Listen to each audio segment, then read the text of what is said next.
মানুষকে চেনা কিন্তু সহজ নয়। মানুষ শত ক্রোশ দূরে থেকেও পাশে থাকে, আবার হাতে হাত রেখেও বিশ্বাস ভাঙে।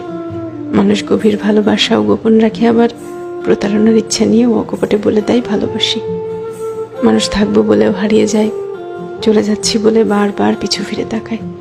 কেউ আলোর পাশাপাশি অন্ধকারেও পাশে থাকে, কেউ আবার ভালো থাকা কেড়ে নিয়ে লিখে দেয় ভালো থেকো। মানুষ মায়া কান্নাও কাঁদে, মানুষ ডিপ্রেশনেও হাসে। এই জন্য মানুষকে চেনা কঠিন, সত্যিই কঠিন বটে। মানুষে মানুষে তফাৎ, ভেতরে বাহিরে তফাৎ, কথা কাজে তফাৎ, তফাৎ মন কিংবা মনুষ্যত্বে। তাই মানুষ চেনার ব্যাপারে খুব বেশি আত্মবিশ্বাসী হতে নেই। কাউকে পুরোটা চিনে ফেলেছি ভাবলে কষ্ট পাওয়ার সম্ভাবনা বেশি থাকে, সত্যিই বেশি থাকে।